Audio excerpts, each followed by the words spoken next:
dry and it's a Sunday anyway. Thank you so much for coming. You're a wonderful people and a wonderful audience, and I hope that you're having a great weekend. Join you ask questions, weren't you? We were going to, but we just like to have a little catch up, because obviously you've been to Brussels before. How have you been since Brussels? Done any big projects we might have heard of? Any big franchises you returned to? Anything like that? Well, there was a little film that came out and vanished quite quickly. I think Indy 5, and there are a number in the offing. The trouble is that the offing is generally off. I had 4 films to do last year. I did 1. I have 3 films to do this year. Already they've been postponed. There is an impending IATSE strike, I believe. So nobody in any studio wants to commit. You can't get any insurance for the films, so they're not being made at the moment. But really, my purpose this year, having reached my 80th year and let me make the public announcement clear for all of you younger people, 80 is now officially designated as the new 50. I look forward to seeing you in your sports car. Funny you should ask. Actually, somebody gave me some money that they'd owed me for about 25 years when I was in LA the other day. It was about $8,000, and I thought, $8,000? Nobody knows. My wife doesn't know. And so I went to Beverly Hills Car Club, which used to be next to my favorite restaurant, to find that the restaurant and the car club had moved and vanished. So I hunted and found downtown the Beverly Hills Car Club, and there I found a 1961, partly restored, many parts missing, engine not working, TR3A Triumph. Oh, be still my beating heart. I had 13 Triumphs in my youth, and so I couldn't resist haggling and getting this one for a snip, because every panel had been restored beautifully and perfectly. So if I get any time this summer, and I sidetracked from my main purpose, I'm going to restore this old TR3A, because it's a car that I know. I mean, you look at a modern car these days and you think, I don't know what that is, I don't know what that is, and in some you just look and say, I can't see anything that I might recognize. But anyway, that's part of that. There's an I love about you, John. I could say a little offhanded joke and you go, actually I have a full story about that very topic. You're a man well lived. No, you're damn right.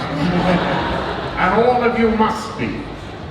All of you must recognize that the hammer can fall on you as it will on me at any time. So live with love and friendship and passion and be brave and go out there, you know, and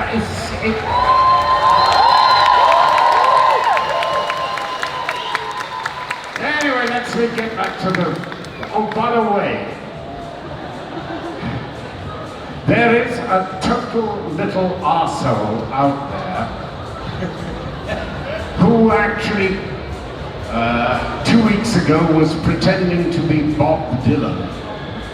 Bob Dylan apparently has favorite fans who he would dearly like to get to know better, and then comes the little thing, can you send him $5,000? He has now morphed to being a John Rhys-Davies, a genuine one. When I sat with my assistant saying, can you reveal yourself, John? He said, I can't at the moment. I'm in I'm in meetings with my management, which was rather odd because there we were sitting together. There are con men out there. if your favorite actor suddenly is taking a special interest in you, do not part with money. Your favorite actors probably are desperately poor anyway, but they won't ask you for $5,000 as a starter to meeting them and being their friend. I despair of these con men. Gut shoot them at the border, I say. This is on social media, isn't it? A lot of social media, people pretending to be other people to try and get money. If you were going to pretend to be someone else, To get a new car. to get a new Triumph, who would you pretend to be? My name is Ferrari. I'm the designer of some of the most beautiful cars in the world. I am going to be making a special car for the people. It will be faster, more beautiful than the E-Type Jaguar, which I admired and loved.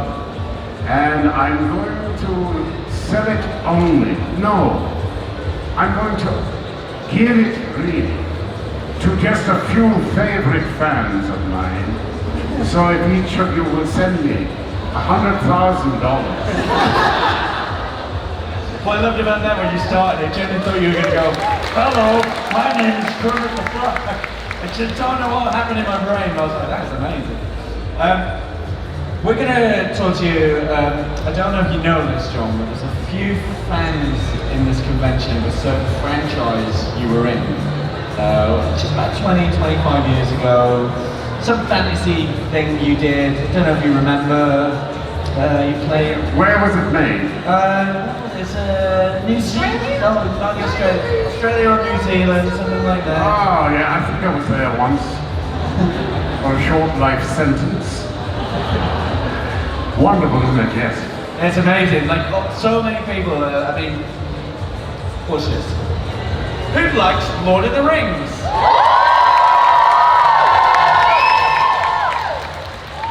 Who can't stand Lord of the Rings? One guy. Cowards!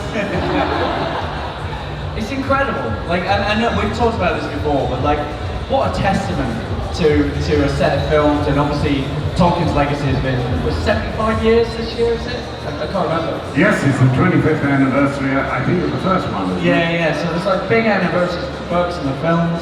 Like, we always ask this, but did you picture this when you stepped onto that set? By the time I stepped onto the set, I knew that we were making something special. And by the end of the first week, actually 2 weeks later, I went to a press conference, and they were all being very snarky about, you know, Peter Jackson directing this movie. And I got up and I said, ladies and gentlemen, revise your expectations upwards. Three predictions. One, this film is going to gross more than the new Star Wars. At which point Peter Jackson went. 2, you're going to find that these pictures actually are amongst the most successful of the decade. And in 20 or 30 years' time, when you look back, you will realize that these are some of the greatest pictures of all time. The report in the newspaper the next day says, actor says, Lord of the Rings will be bigger than Star Wars. The newspapers now go, actor correct. Sometimes. Sometimes, yeah. It is like, I mean, it's such a magical thing, and again, the fan base is so loyal and so loving. But we asked the other crew members this. Is it lovely now that you're doing conventions and you see each other again? How's that feel, seeing the 4 Hobbits, and Andy was here yesterday? Is that just like the nicest part of this now? Oh, it's wonderful. And the bond, particularly between the Hobbits, it is just wonderful to behold. It's never wavered, it's never shaken. They formed a friendship, and it's a friendship for life, and it endures no matter whose career goes up, whose goes down, who goes sideways. It's wonderful. I suppose it's appropriate here to sort of mention my old friend Bernard Hill, who died last week. Well, we had worked together right at the start of our careers, really. I think it was either I, Claudius, or The Naked Civil Servant, way back in the 70s. And we crossed paths occasionally. But he came to life with a show called Boys from the Black Stuff. Amazing. And never stopped from there on after. My fondest memory is us on a lake in South Island, New Zealand, a little boat that I had bought. One of my things, you know, you have to have a new hobby every year, don't you? And bad boats is one of mine. And we were fishing, and we were just talking and just chewing the fat. And it was one of those wonderful, memorable days that you have when you go fishing. He caught more fish than I did. But as I tried to point out to him a few years ago, that he was the captain of the Titanic, which sank. I was the captain of the Britannic, whose captain managed to save everyone except one lifeboat that absolutely tipped over when they were trying to get the people off. I think it's pretty evident which of us is the better captain. I saw him last about 2 months ago, and it did not come unexpectedly, the announcement of his death. I looked at him and the real fire had gone out. And I was sorry for that, because he had a real fire. He had real talent, he had real energy, and above all, he loved his audience, which is the first demand that an actor should make. God bless you, Bernard.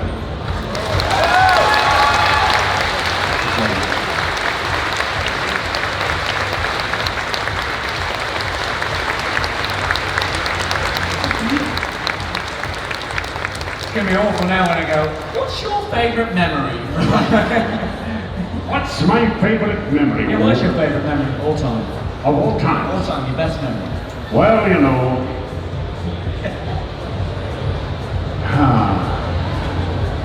well, last Saturday, I had all my children together, and we had a birthday party. And I don't think we've ever had a birthday party for me with all of us together, because I'm not working. And that's my favorite memory of the time being. There are other fun favorite memories, but we shan't discuss them because there are children present. Anyway, can I tell you now? Yes. Right. So the function of this year, apart from building that little TL3A, which I mustn't do, probably I will, but the function of this year is to go out and shake the money tree to get the money to make the film or 2 films that I want to make. And I promise you this, that they will be watchable, they will be real stories, they will relate to everyone in this room, and at the end you will be crying and cheering because they celebrate the human spirit, which we need to do more often.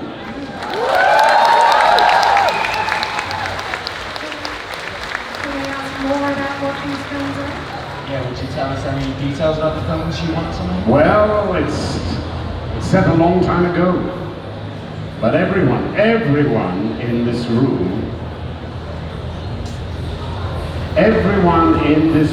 is related to the characters in it. It's a time when human intelligence was at its maximum. 100,000 years ago, there were probably 5, possibly 6 human species on the planet. There was probably still Habilis around, Neanderthal, Denisova, Homo sapiens, Homo floresiensis, the hobbits, and there may be another one. We haven't got any physical remains of it, but there is a genetic signature in the blood of some South Pacific Island people. Then there was an ice age. And at the end of that ice age, there was only us. How did that happen? Because inadvertently we selected for intelligence.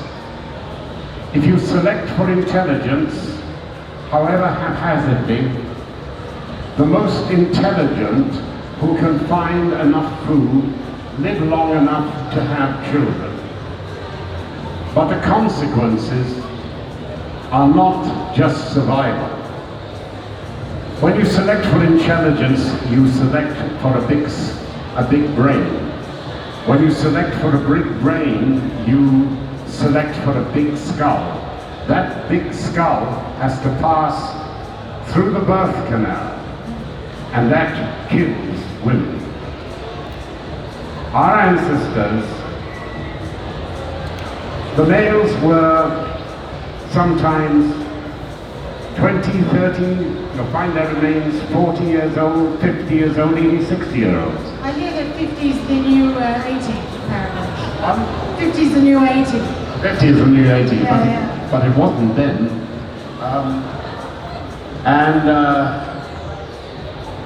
And you'll rarely find a woman over the age of 30.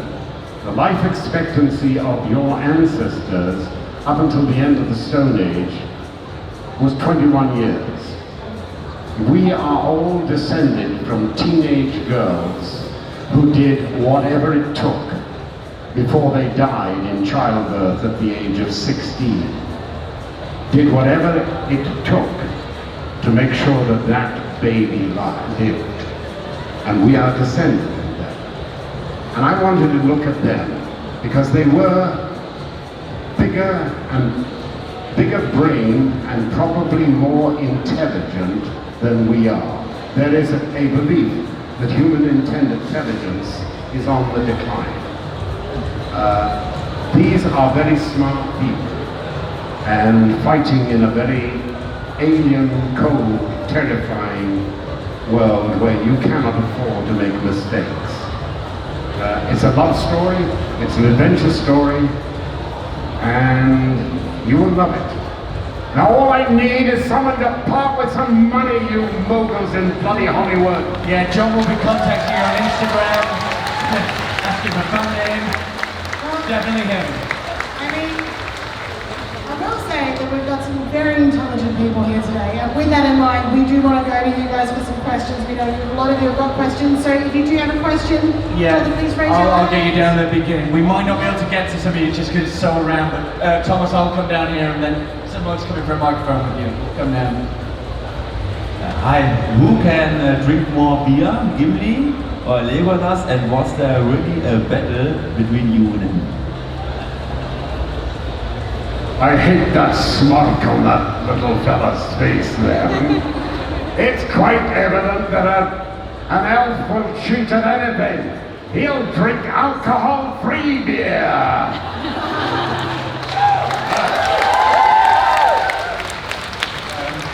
Who can drink more, John or Orlando? What? Who can drink more, John or Orlando? I would hate to try and find that out.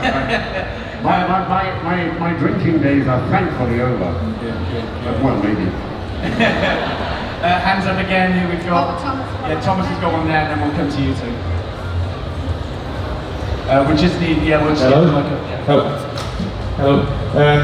I know you've also been in a Bond film, The Living Daylights. What was it like working with Roger Moore and the Broccoli's? Cubby Broccoli was a great Italian prince. He was generous, he was kind, he wanted his people to have a good time, you know, and of course you didn't step out of line. And those who did never worked again, really. I loved the man. I thought he was a prince. His daughters were wonderful. Michael White, fantastic. I've sort of lost touch with them. I must go back and grovel again and say, can you find me small part for aging KGB men retired in this age where we are faced with some difficulties with the Soviet Union, the Russian people. I would love to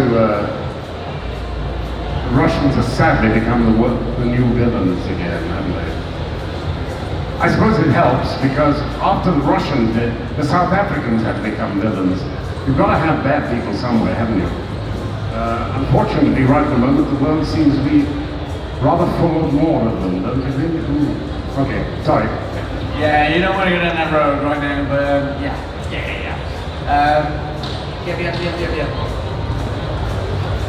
It's an interesting choice you've taken there. Hi John. Yesterday I was freaking out Armin. So today I'm not a cosplay, but I really wanted to ask you to make one of my dreams to come true, and please say Uragun like a tree beard. Because everyone knows that you first of all like Gimli, but I also love to be tree beard, and your voice was incredible in there.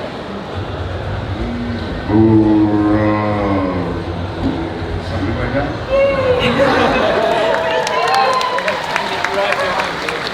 While we pass the mic, we've had this question, Matt's asked this question to all the others, this is me now, hello. We're just while we're passing the microphone, we've had this question a lot. What is the, I think I know the answer to this, what catchphrase do you get asked to repeat the most? Don't tell me Elf.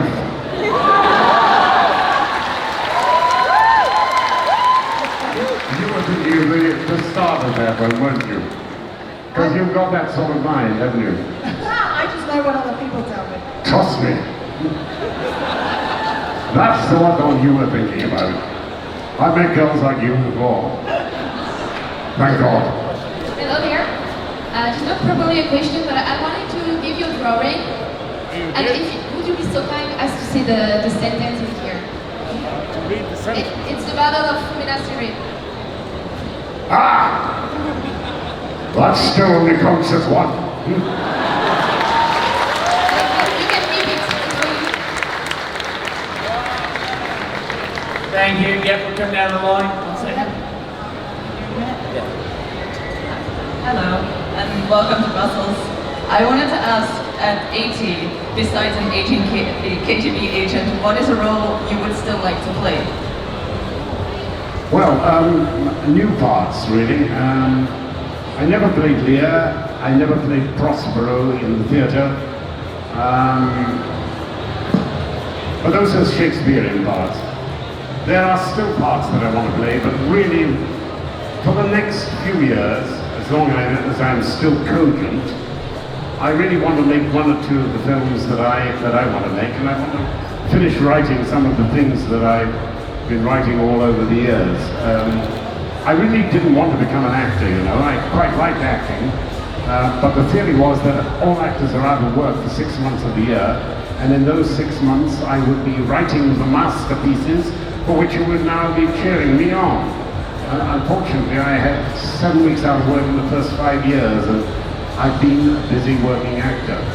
And that's always an excuse not to write. Now, my apprenticeship is over, and the next 20 or 30 years, I think I'm going to have a change of direction slightly. And someone over here. Matt, I've got Oh someone yeah, over here. we can go on there and on from there. Hi John. I saw you 2 years ago at Comic-Con Antwerp. I saw you 2 years ago at Comic-Con in Antwerp. Oh, yes, yes. Well, Yeah, my question is, it's very common to be asked, what is your favorite question? So my question is, what is your least favorite memory from the Lord of the Rings movie? all right, let me try and do this way. You're standing in line, and it's a big, long line. It takes you 2 hours to get up there.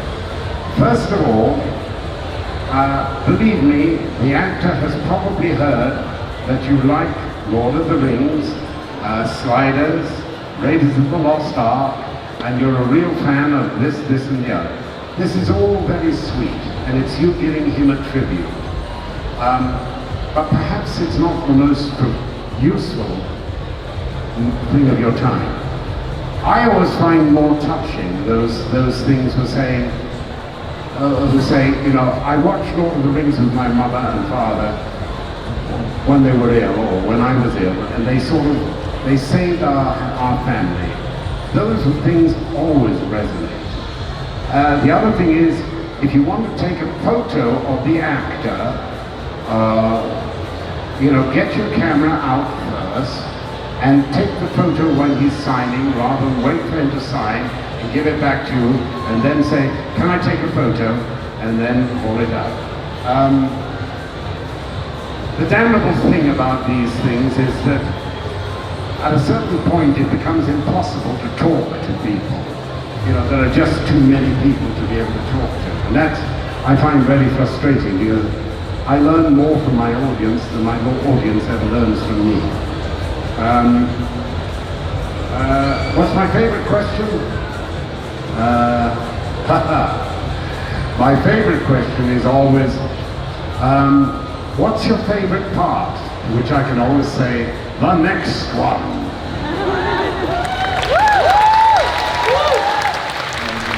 Here we go. Thank you. You worked with some pretty big names on Indiana Jones, Spielberg, Harrison Ford, Connery. I was just wondering if you have any anecdotes to share or favorite memory. Any anecdotes from the Indiana Jones, like from working with Harrison Ford and all the other people on there? Well, yes, there are some anecdotes. And I've probably gone through most of them over the past 40 years.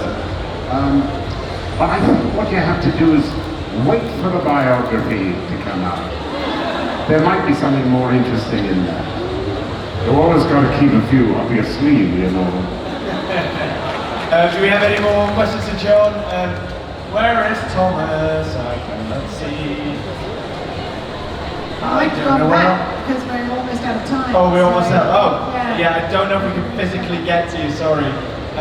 Yeah, it's a testament to how many people want to do it. Can we get the mic to a few people there and then we're out? We've got two here.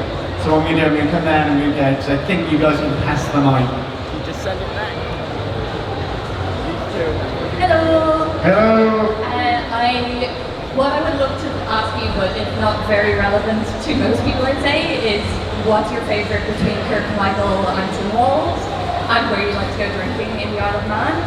But maybe a bit more relevant is what of the roles you have played so far, what one do you feel connected most with the human condition? Because you're talking about that for your next films, and how have you gotten to explore that for your acting? That is a very difficult and long question to ask, and certainly to answer. The truth of the matter is most films are entertainment, and rightly so. There are a few that really relate to the human condition. I've had the privilege of working with a film that hasn't been released yet by Terence Malick. Terence Malick was in his youth a professor of philosophy, particularly existential philosophy. And all I can say is that the way he inquires is glorious, and I can't wait to meet him and see him again and see the movie when it's finished. It's the untitled project of Terence Malick. We started it at least 3 years ago. I imagine it should be out in the next 2 or 3 years. Anyway, I hope I'm alive to see it.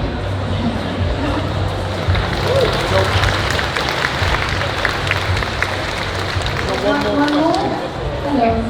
I was wondering which one of your roles would you describe as the most challenging, either physically or because they were a particularly complex character?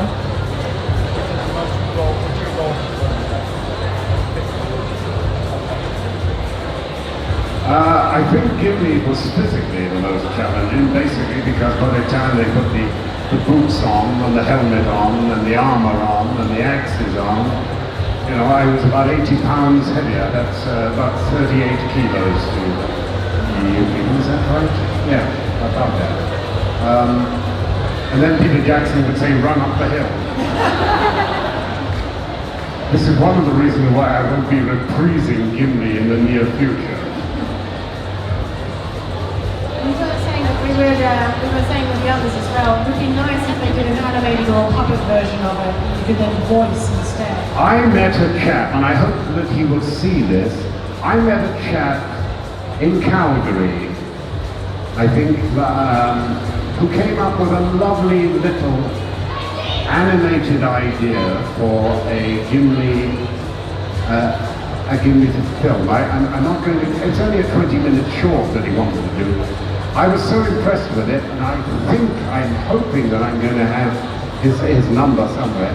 But I think it would be wonderful to do, and I'm going to talk to my very good friend Gollum, who is now a very important CGI and director, and I'm going to try and put it before him, see if we can do it. Yeah. Amazing. We would watch a Gimli spin-off. John, we have to let you go in a second, but because I've made so many times I don't know well spoken and well thought on, if you could give advice, if there's one bit of advice that you would hand to people, to the next generation, what is that piece of advice? God, that is a really nasty question. Yeah. Thank you for coming. The next generation is going to be the most challenged in the history of the 20th century, or the 19th century. We have a technology that is developing faster than we can adapt to it. Artificial intelligence and robotics, combined with our population numbers, means that we will have a real crisis round about the time that you teenagers are ready to start working. My bet is around 2034. We should have artificial intelligence, real artificial intelligence. We haven't got it now. Around in the next 4 or 5 years, the impact will really start to be felt around 2034, 2035, I think. My advice to you, Run. my advice to you is acquire other skills that cannot be replaced easily. You may have a degree, you may find yourself pretty sure that you're pretty high up the food chain. Artificial intelligence is going to do anything that you can do quicker, steadier, faster, more reliably, and won't cost half as much. And it won't be owned by you either. Have another string to your bow. Learn basic carpentry, plumbing. Gosh, I've never sounded so defeatist in my life. I think. Oh, that's generous, I'm very sorry. But that's the truth. And I just wish you all good luck, because I have a 18-year-old daughter who's about to experience all that. And she has her life planned with that £100,000 salary on graduation and things like that. The bank of mum and dad is really going to be plundered in the next generation, boys and girls. But be confident as well. If you can't find a job, go out and make it. There is always a need. There is always some opportunity there. And the fast and the clever and the industrious will find it. Be that person. Find where there is a niche still. And for those of you who really want a future, my advice is science, mathematics, and space. Go and work for NASA if you can, because that is the cutting edge of humanity's ambition and dream. It's a temporary time. Honestly, it will get better. But until we accommodate our numbers and job displacement, we're going to have a rough time in the mid part of the century. Good luck. We always answer good. Always love it. Depressing, isn't it? I think it's hopeful. I like the headline. Jonathan Rhys-Davies' advice is go work for NASA. NASA tomorrow. What are all these Oh yes, please, because I'm working for NASA, just doing a bit of promotion. That's right. Yeah, you get a cut for everyone that signs up. It's amazing. Yeah. John, we would love to just chat to you all day, but we know there's a lot of people that want to meet you, who want to send you back to the convention. So, you know what to do, guys. He is an absolute legend here.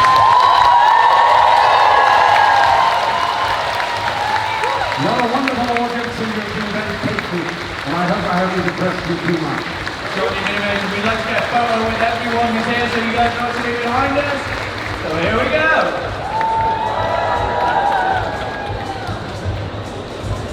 Comic-Con Brussels, yeah.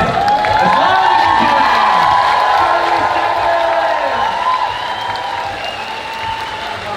Thank you guys. Thank you. You're always